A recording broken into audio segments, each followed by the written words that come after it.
Katrina Halili at anak na si Katie napasugod sa bahay ni Chris Lawrence.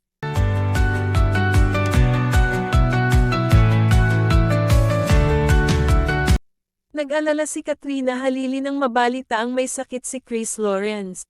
Kasama ang kanilang anak na si Katie, agad silang nagtungo sa bahay ni Chris upang kumustahin ito.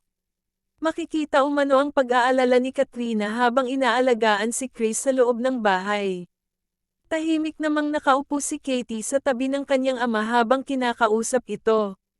Marami sa kanilang mga tagahanga ang natuwa sa ipinakitang malasakit ng mag-ina kay Chris. Ayon sa ilang netizens, kitang-kita pa rin ang magandang samahan ng dating magkapareha. Hindi rin naiwasan ng iba na kiligin sa pagiging maalaga ni Katrina kay Chris. Sa kabila ng kanilang pinagdaanan noon, nananatili silang magkaibigan para sa kapakanan ni Katie. Nagpasalamat naman si Chris sa pagpunta ng mag-ina at sa pag-aalaga nila sa kanya. Marami tuloy ang umaasang mananatiling matatag at masaya ang kanilang samahan bilang isang pamilya.